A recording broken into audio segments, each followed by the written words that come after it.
Shalom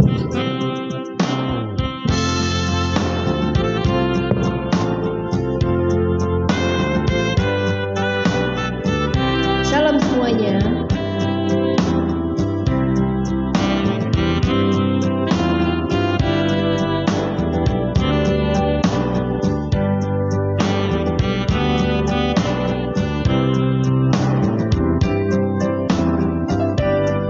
Saya mau ikut Yesus. Saya mau ikut Yesus sampai selama-lamanya. Saya mau ikut Yesus.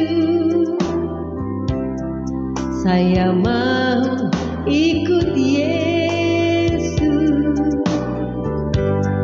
sampai selama-lamanya. Meskipun saya susah menderita dalam dunia, saya mau ikut Yesus sampai selama-lamanya. Haleluya. Yes Tuhan. Oh haleluya Tuhan. Kau sungguh baik Tuhan. Kau sungguh dahsyat.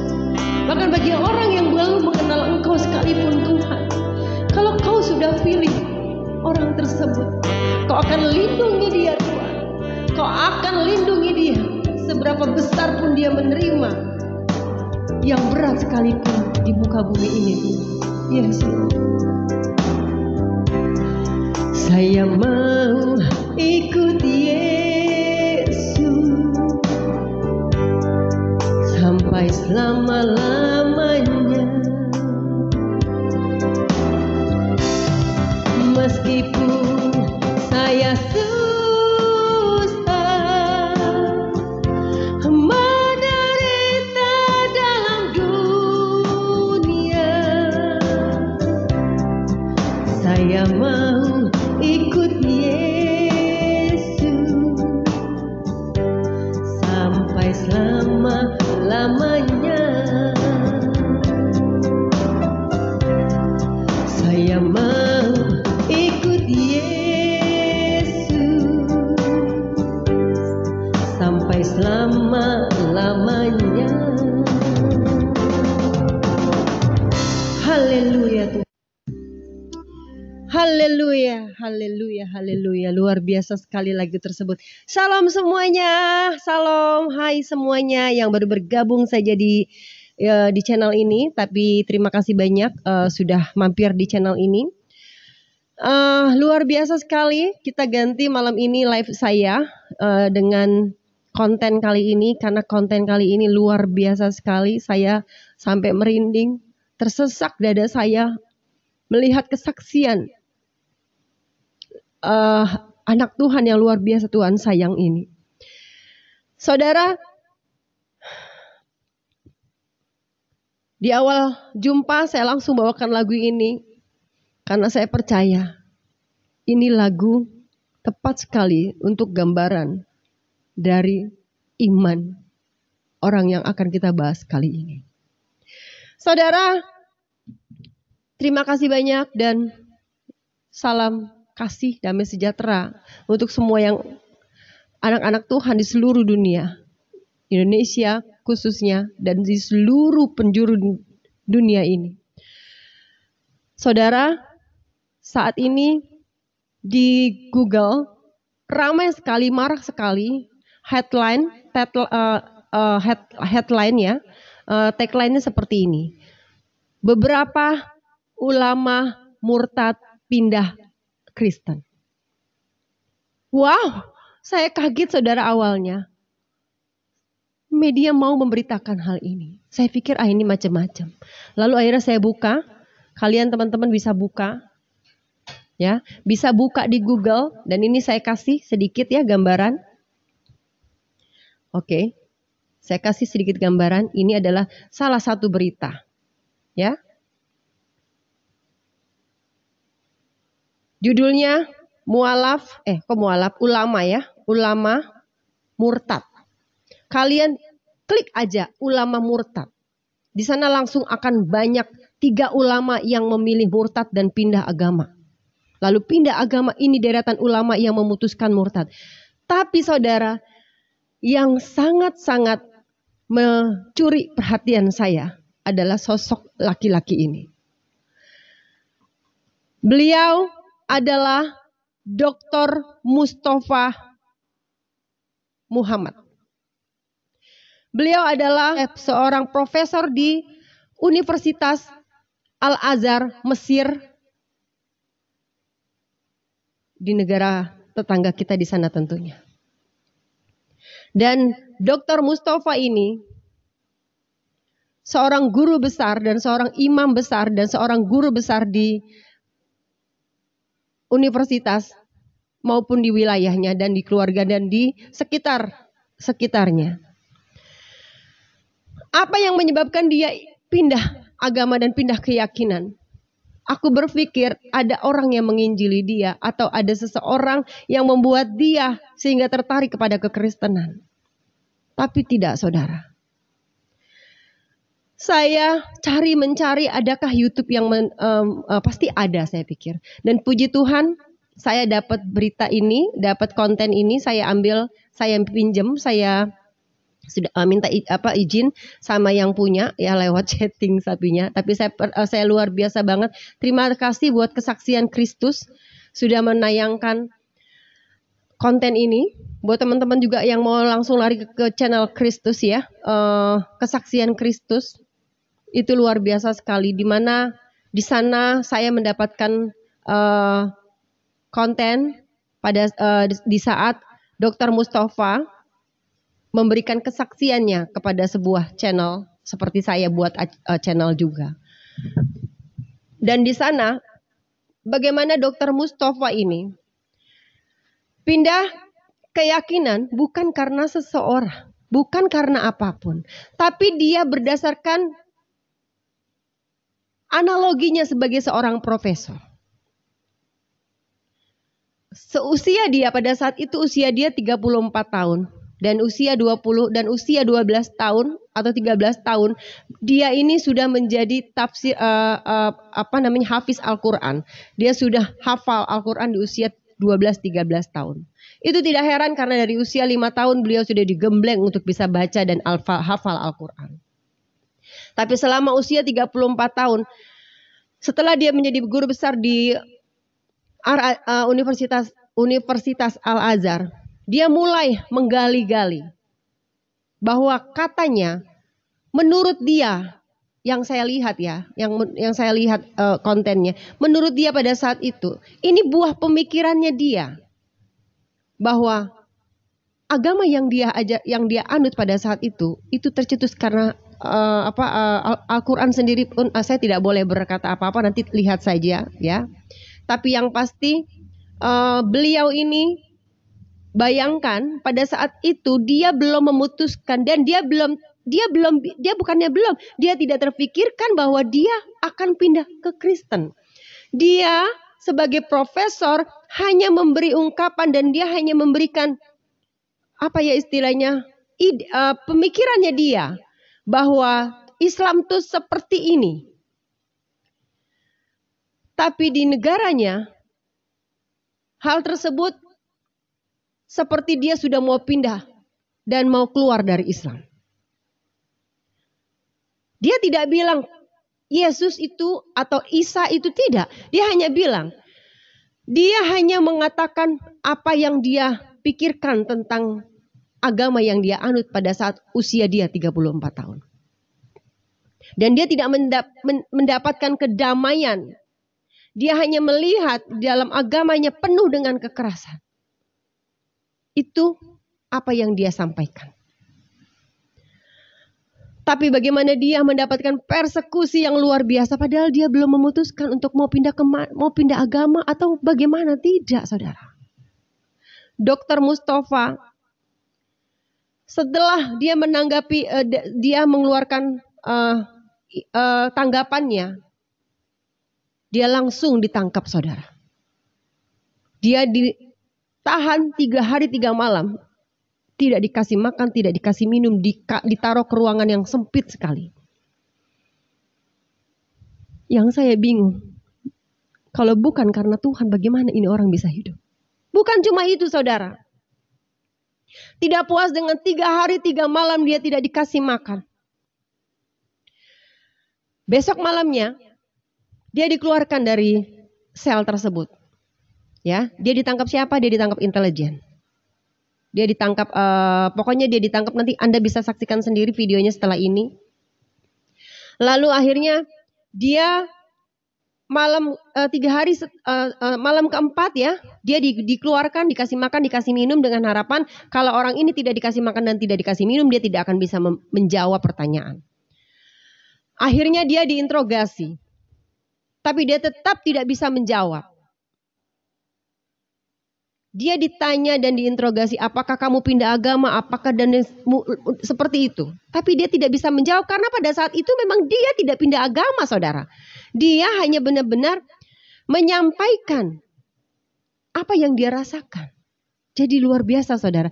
Di sana dia sampaikan sesuatu hal yang sebenarnya adalah memprotes istilahnya tentang keislaman di sana. Itu sudah benar-benar besar maknanya sehingga seakan-akan sudah menghujat, saudara. Itu di sana. Ini yang saya lihat ya. Tapi kita bersyukur sebagai warga negara Indonesia karena itu kita harus benar-benar bersyukur, saudara. Di Indonesia kita mempunyai kebebasan. Walaupun kadang-kadang kita merasa terkucilkan, tapi sudahlah, kita harus syukuri. Kita lanjut kepada Dr. Mustafa. Setelah dia dikasih makan, saudara, dia tetap tidak mau mengaku. Dan dia disuruh menarik lagi ucapannya, dia tidak tarik ucapan itu. Lalu apa yang terjadi? Dia dimasukkan ke dalam tong yang berisi air dingin. Lalu dia dimasukkan tanpa sehelai benang pun. Lalu dimasukkan berpuluh-puluh ekor tikus yang kelaparan, saudara. Secara logika, tikus itu akan memakani badannya dan dia akan mati dimakan tikus. Tapi apa yang terjadi? Tikus itu hanya lewat berenang di atas di badannya karena dia segini ya. Jadi dia berenang tidak menggigit satu tikus pun, saudara. What? Kata orang yang mungkin kalau di sini mah istilahnya apa ya?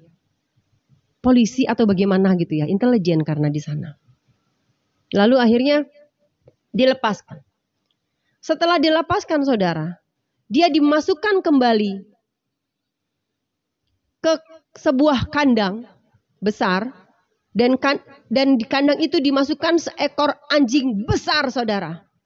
Seekor anjing besar, kelaparan atau tidak kelaparan, kalau seekor anjing buas, besar dan buas, orang yang tidak dia kenal pasti dicabik-cabiknya.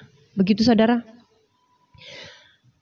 Dr. Mustafa saat itu hanya berdoa kepada Tuhan yang menciptakan dia. Bayangin, dia hanya berdoa kepada Tuhan yang menciptakan dia. Begini kira-kira, Tuhan, Engkau yang menciptakan aku. Tolong aku, Tuhan. Aku tidak tahu apa yang harus aku katakan. Tuhan, tolong aku, Tuhan. Bayangin, dia belum kenal Tuhan Yesus pada saat itu. Dan dia cuma bilang, Tuhan yang menciptakan aku, tolong saya, katanya. Apa yang terjadi, saudara? Anjing tersebut datang kepadanya. Dan dia duduk di sebelahnya Dr. Mustafa. Gak ada yang terjadi apa-apa. Akhirnya Dr. Mustafa mengelus-elus anjing tersebut. Lalu apa yang terjadi? Para petugas kaget, saudara. Ini manusia ini manusia siapa, katanya. Ini makhluk apa, kata petugas-petugas itu. Dia pikir ini raja jin, raja setan mungkin. Gila ya, saudara. Jangan berpikir keajaiban saat Daniel itu tidak akan terjadi lagi saat ini. Kita bisa membuktikan bagaimana Kuasa Tuhan terjadi pada Dokter Mustafa. Dan itu baru saudara. Kira-kira 2012 yang lalu atau 2000, saya lupa, saya tidak melihat. Dan itu terjadi saudara. Setelah itu dikeluarkan lagi dia saudara. Tidak puas dengan hal tersebut, dia masukkan ke dalam sel yang berisi napi-napi yang karang dan ganas. Dengan harapan diinterogasi nggak bisa, paling tidak diinterogasi sama para napi. Kalau nggak bisa digebukin, matilah kau di situ. Kira-kira demikian. Tapi apa yang terjadi? Tetap tidak terjadi apa-apa. Akhirnya setelah 15 hari dia disiksa, istilahnya ya. Akhirnya pamannya seorang parlemen, kalau di sini anggota DPR, datang menjenguk dan membebaskan dia. Lalu pamannya kira-kira bertanya, lu kenapa? Kenapa sih lu pindah agama? Dia bilang, enggak, aku enggak pindah agama. Aku cuma menyampaikan apa yang ada di isi hati aku, katanya. Aku hanya menyampaikan logikaku. Itu tidak boleh. Akhirnya waktu berjalan selama kurang 1 tahun saudara. Selama 1 tahun akhirnya Mustafa tidak punya agama saudara. Karena dia sudah merasa keluar dari Islam tapi dia nggak punya agama. Jadi dia belum memeluk Kristen saudara. Dia selama 1 tahun dia tidak punya agama.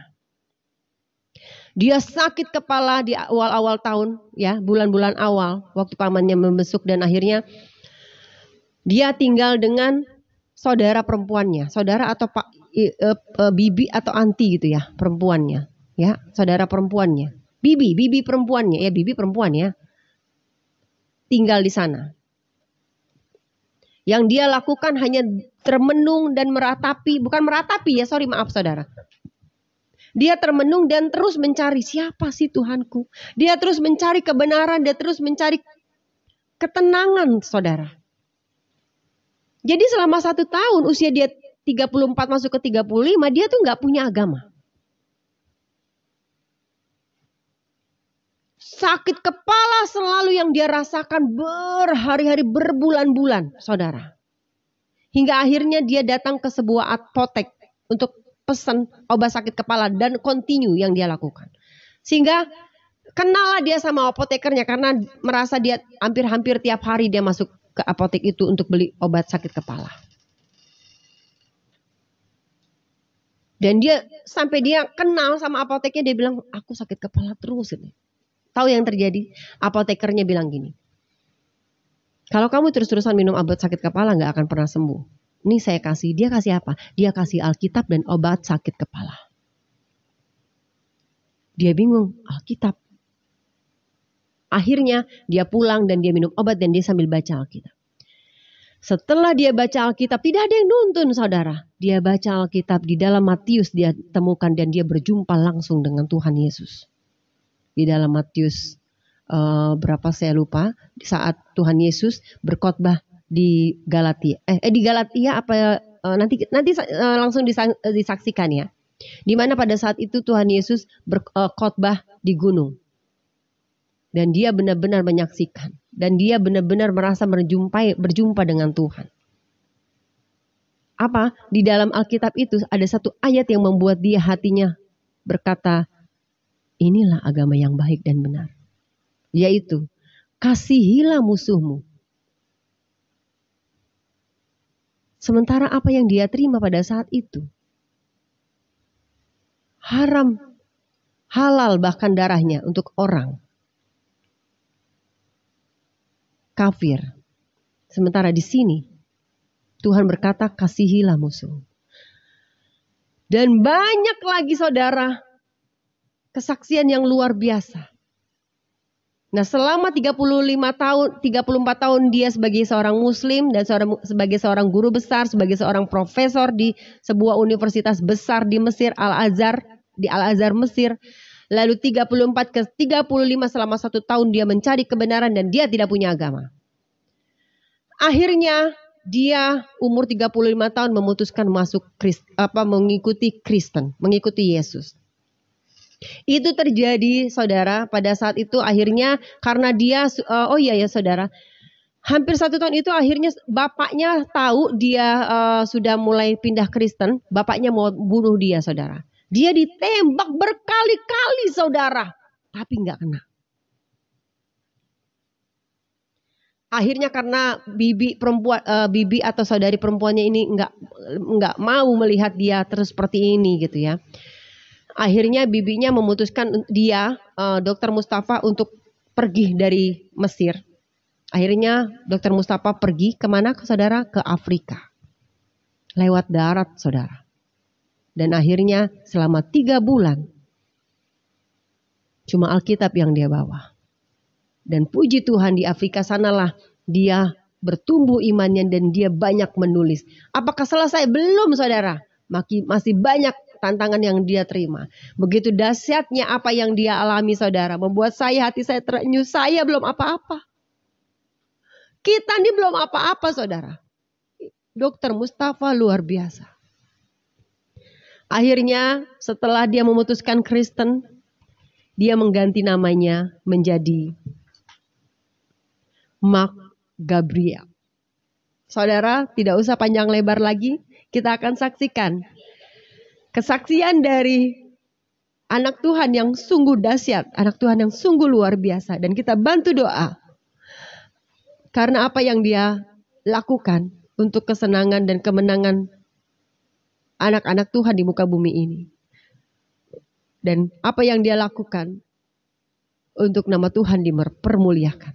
Saudara, tanpa panjang lebar, kita saksikan dan jangan di skip ya saudara. Saya minta tolong banget jangan di skip. Karena dari mulai awal sampai akhir. Saya akan kasih 2 segmen saudara karena panjang sekali. Dari awal sampai akhir semuanya amazing. Semuanya mengejutkan. Saudara, kita saksikan Dr. Mustafa Muhammad setelah menjadi anak Tuhan menjadi pendeta Mark Gabriel. Selamat menyaksikan.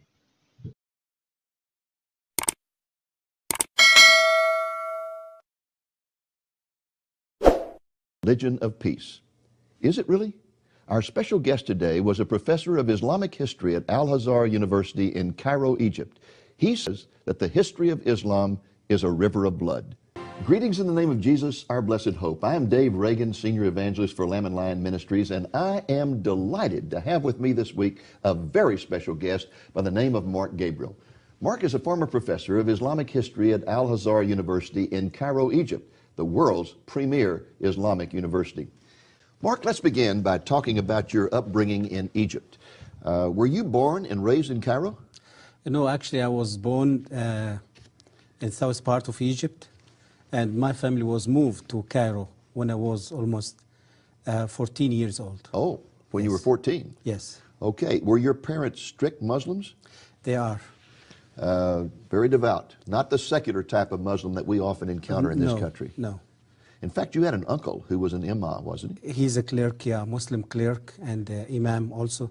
Wasn't he the one who first began to inspire you to memorize the Quran? Yes, he took me when I was 5 years old, and he started helping me memorizing the Quran.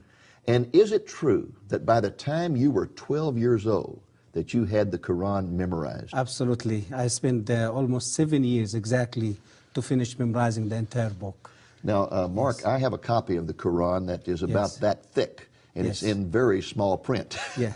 We're talking about quite a lot of material there. Exactly. The size of the Quran actually is exactly like the size of the New Testament. So you had a book, the equivalent of the New Testament in length, memorized by the time you were 12 years old. By heart, absolutely. And you yes. had it memorized in classical Arabic, right? Exactly, because the language of the Quran, it's classic Arabic. It's not dialect Arabic. It's not the Arabic you speak on the streets. No, absolutely And not. probably at the age of 12, you didn't understand all that, did you? No, even when I finished my secondary school, only when I start to really my high school, I start to recognize the meaning of the verses of the Quran and the Yes. teaching of the Quran. But it was a development, you see, from the time I finished the Quran when I was 12 years old till I finished my bachelor degree. From time to time, it was a development taking place in understanding the meaning of this Yes. book. But when I finished my bachelor degree, I was already have the proper understanding of the meaning of this book. Now, why was it important for you to memorize the Quran as a child? Why did anybody put any importance on that? Is that something important in Islamic society? This is actually, it came as culture. Mainly, it's Islamic culture. And it wasn't just from the past 10 years or 50 years. It's from the very early time, the first century of Islam. Muslims start to take care of giving the Quran from generation to generation. I see. By memorizing the book by heart. Okay. Yes. Now, were you ever exposed to any Christians while you were growing up, either missionaries or Coptic Christians, the basic Christianity of Egypt? Absolutely. I saw Christians living in my neighborhood, living in my country, Egypt, as minority. But the things that Christianity in Egypt didn't have really the power to influence Muslims. And this is the reason why I wasn't influenced by this type of Christianity during all my life, because the Christianity in Egypt is so tradition. Yes. More than 90% of Egyptian Christians, they are tradition. A very liturgical type exactly. of, yes. But there is one incident happened when I was a little child with a Christian priest from that church. What happened in that time really was left a huge influence over my spiritual life. Tell us about it.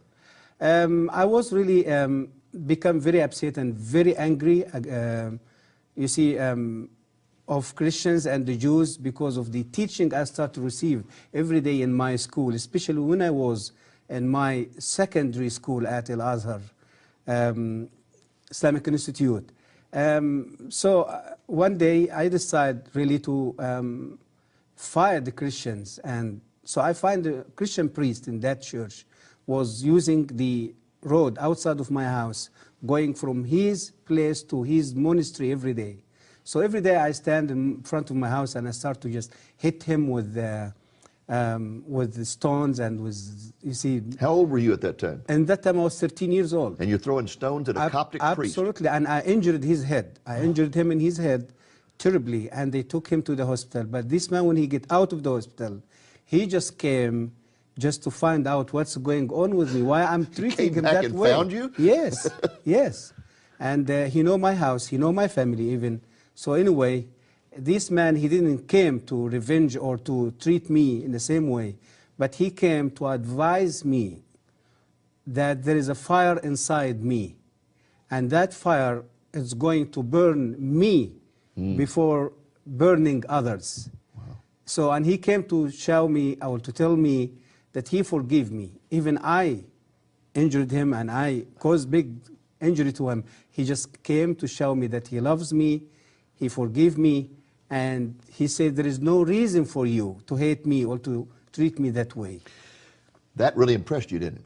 Absolutely. This was really influenced my spiritual life, even when I grow up and I become one of the best students in my university. Now, you were basically sitting on top of the world as a person who was a professor of Islamic history at Al-Azhar University. You were also a Muslim imam at a mosque in Giza, right? Yes, Giza City, yes. I mean, you had all the prestige in the world, and yet one day you made a comment. I think I had it marked here. It's in your latest book, Jesus and Muhammad. You were a person who questioned things, and you were told at the university, you don't question. You were told that. Exactly. You don't question. And you kept questioning. And one day in a conversation with colleagues, you made this statement: we say the Quran is directly from Allah, but I doubt it. I see in it the thoughts of man and not the words of God. Absolutely. And the moment those words came out of your mouth, you knew your fate was sealed, right? Absolutely. What happened that night? This was happened in a meeting between me and other professors from the university, and they just met with me and they discussed what is going on and what they heard from the student. They was think that I've been under pressure of foreigner influence or Christian influence, or so they just want to find out why I'm doubting Islam, why I'm just so. And I said that this statement to them. And then what happened that night? They become very upset. They kicked me out of the university. They fired me. The university fired me. And in the same day, in evening time, I was kidnapped by Egyptian secret police because they accused me that I converted from Islam. What happened to you after that arrest? They put me in the little cell in the headquarters of Egyptian Secret Service in the middle or the center of Cairo. They put me for 3 days with no food, with no water, and in the 4th day they start to interrogate me. They took me to one of the offices, maybe it's in the 6th or the 7th floors, and interrogating me during a day. And that 4th day they start giving me food and water, and because they want to stimulate me and just want to get information that they can. And they find out during the day they cannot just get what they're looking for. And they start interrogating me during the evening time. So the evening time, it was the time of torture. With cigarette, they burned me with cigarette in different places in my body. And you can see here in my hand. They beat me. They put me in cold water. They put me in a little in a tank full, you see, filled with water, and they put hungry rats inside that tank, and they put me inside the tank. So you had rats for crawling over you all night? Whole night, and the rats just swimming over the water, you see, around my head. And did the rats bite you? No, no, at all. This is like Daniel in the lion's den. And the next day they took me out, and I was just surprised that I'm still alive, but I don't know what is the next. So, and after that they put me in a little cell with a vicious, hungry dog. And when they put me in a room and they closed the door, and I sit in the middle of the room, and I was thinking that I'm going to be beaten by the dog. Dog, it will eat me, it will. So, but I was surprised when I found the dog. He just came and sitting in my right hand side. In fact, he licked you on the ear, didn't he? And he licked me in my ears. And they must have thought that you were Satan or something to have such power. They said that. They said that this is the human being or something else. They wasn't really. They believe that there is some spirit or some. So at that point, didn't they decide to just turn you over to some guys in a cell and tell them that you had renounced Islam and let them kill you? Yeah. So this is the understanding that I've been questioned by professors at the university. I've been fired by the university. To them, means this guy, he's just out of Islam now. He's convert now. In fact, they wanted to find out what missionary had converted you, didn't they? Exactly. And you hadn't been converted. Exactly. No, I have no idea about Christianity in that time. Yes. About Christ. I never even discussed Christianity.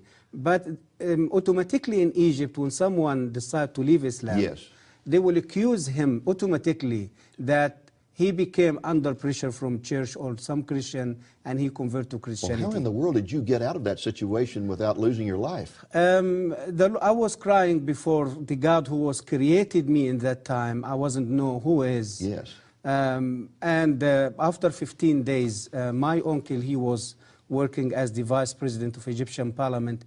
He was visiting Russia at that time. When he came back and he heard about my kidnapping, and so he came with permission from the government, and he came with his car, and he took me out of the prison. So you got out of prison due to the political influence of a relative who had been out of the country. Absolutely. And then when you went home, I understand your father tried to kill you. My father, he tried to kill me later, after 1 year searching for God, find out who is God, you see, till I received a Bible from a Christian pharmacy.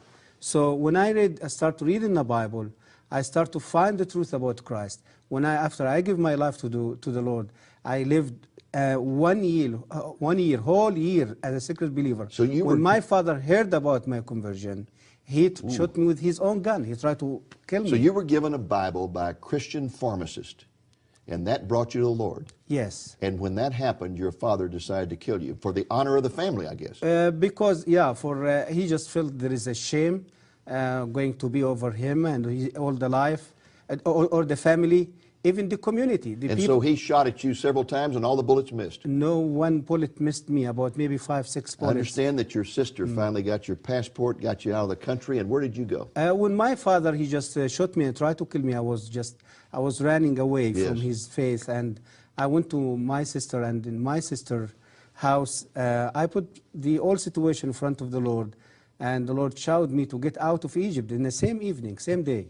My sister helped me. She brought my stuff. And where did you go to when you fled? I fled to South Africa by the South road, Africa. traveling from Cairo to South Africa for 3 months over the road. And I was the first Egyptian who did overland journey between Cairo and Johannesburg the trip take almost 3 months. Okay, and so then you get to South Africa, and did you meet some Christians there? Yes, in South Africa I met with many Christians, and many churches, they start to hear about my story because the public media in South Africa, they wrote articles and published articles about my story. And my Is it true that assassins were sent to South Africa to kill you? Absolutely. In South Africa, especially after I wrote my first book in South Africa, and my activity became very well known, and Muslim community, they felt they threatened by my activity there, and by this book was released there in Johannesburg in 1996, and they tried to end my life there So few times. this religion of peace, just because you question Islam, this religion of peace kidnaps you, tortures you, tries to kill you, and even sends assassins to kill you in South Africa. Yeah. That's some religion Yeah. of peace, isn't it? Yeah, this is how the world really been deceived by the media, by the world media, the secular media, by Islam. It's not religion of peace. And tell us, when you arrived in South Africa, you said you met some Christian friends. In fact, I think you lived with a Christian family for a while. Yes. But let's just back up for a moment, because I know you became a Christian before you left Egypt. Egypt, yes. What appealed to you about Christianity? Before I met with Christ, I lived for 34 years under Islam, believing in Islam, serving Islam, learning about Islam, teaching about Islam. And I lived another year without faith after I find myself, I'm already out of Islam. So I lived for 35 years searching for peace, searching for the true God who is going to show me that He loves me more than anything in this world. Through the Quran, through the teaching of the Prophet of Islam, I was never experienced something like that. So when I get the Bible and from the doctor pharmacy, before I get the Bible, I lived for a whole year searching for God, asking myself who God can be. I had terrible headache. Every day go to the doctor pharmacy to get headache tablets. So, and finally she gave me the Bible and she gave me the headache tablets. I took the Bible in one hand and headache tablets in another hand. When I started reading the Bible, I met with the Lord Jesus Christ face to face through the Sermon of the Mount in Matthew chapter 5, telling me about love. Love your enemy. Not kill your enemy. Not kill your enemy. So the word of the Bible, the word of Jesus Christ, and that evening came to me is just like a beautiful rain. And so you began to find the peace that had eluded you all those years. Exactly. For peace, forgiveness. I felt for the first time that my sins has been forgiven. Hallelujah. And I being justified already by the blood of Jesus. I was lived for 35 years with guilt. The guilt of my sin, the guilt of living as a lost person. I don't know who going to forgive my sin. I don't know who going to rescue me from the punishment of Allah. I do have no assurance that I can be in the right place, you see, Actually, to live the eternity. In Islam, you never really know for sure whether you're saved or not. Muhammad didn't know whether he was saved or not. Absolutely not. Isn't that something? Yes, this is true. Now, very quickly, we only have about 2 minutes in this segment. When you finally got to the United States, you were given religious asylum in this country. Yes. And you had a remarkable experience in Washington, D.C. when somebody said that there was a Muslim imam who was going to be speaking at a university. George there. Mason University. And you went to yes. hear him speak. Yes. And what did you find out about I him? went there, I shocked. I thought this man, he was a Baptist pastor from Texas. A Baptist pastor from Texas? Yeah, and he converted to Islam. And he now preaching, you see, for Islam in George Mason University and sharing his testimony. So, and after he finished his speech, he asked if there is anyone who has question to raise his hand. I find my hand, it was the first hand. So when I stood up, I did ask him, sir, when did you take that decision to leave Christianity to become Muslim? He said, 8 years. I said, oh, this is like myself. And my next question, since you convert to Islam and you left Christianity, did any church or any Christians order to kill you because the Bible said that the penalty of Christian apostasy is death? He said no. Did the FBI persecuted you here or arrested you here or tortured you here because you left Christianity to become a Muslim? He said no. I said to him, sir, I'm a human being like you, and I have the right to take a decision to change my religion or my faith like you. And I was a Muslim like you. I was an imam as you was a pastor. And I took the same decision you took. But the difference between me and you, that I was treated by Islam. I fired from my university. I kidnapped by the secret police. I've been tortured. I lost my family. I lost my country. And the sword of Islam is on my neck wherever I go. Why? Because the Quran said so. That the penalty of a Muslim apostasy, it's death. That is an incredible story. And in fact, folks, there's something about this particular story that he did not mention, and that is that when the man stopped speaking and asked for questions, he was the first to raise his hand, stood up, and first of all identified himself as a former professor of Islamic history at the university. And the imam was so impressed by that he said, oh, honored professor, please come up here and take over the podium. And the next thing he knew, he was on the stage at the podium in charge of the whole meeting. Absolutely. And asking him questions. Yes. Isn't it amazing how the Lord works? Exactly. And showed immediately that the difference between Christianity and Islam, that he leaves Islam and everyone tries to kill him and kicks him out of his family. He leaves Christianity and none of that happens to him. And yet Islam's supposed to be the religion of peace. He's still enjoying his life in America, because of the freedom brought to this country through the Christian and the biblical principle. Yes. You know, the point that you made a few moments ago about no one in Islam knowing for sure whether they're ever saved or not, unless they die as a martyr. Yes. Then they have the assurance of salvation. Absolutely. Right? But otherwise, there's no assurance. Even, again, Muhammad did not know for sure whether he was saved or not. That's a horrible thing to think you're having to earn your salvation, and no matter how hard you work, you still don't know. Exactly. You still don't know. Exactly. This is true. What a glorious thing it is that to encounter grace. Grace. Absolutely. I was questioning, the doctor pharmacy was giving me the Bible after Muslims, fanatic in Egypt, attacking a Christian church.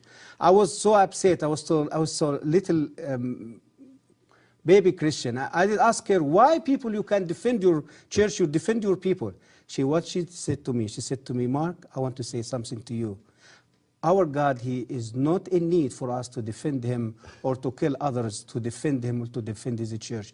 Our God, He is strong enough to defend Himself, His name, and His people. Bagaimana saudara? Sama seperti saya bukan? Anda menahan sesuatu di dada. Bukan menahan karena kesal, bukan. Menahan sukacita. Kita bukan apa-apa dibanding dengan apa yang dia derita. Dahsyat sekali saudara. Ini segmen pertama, nanti akan saya berikan lagi segmen kedua besok ya saudara. Terima kasih banyak. Jangan lupa di subscribe dan jangan lupa di share. Karena ini luar biasa dan dahsyat sekali beritanya. Tuhan Yesus mencintai dan menyayangi kita semua. Haleluya. Amin.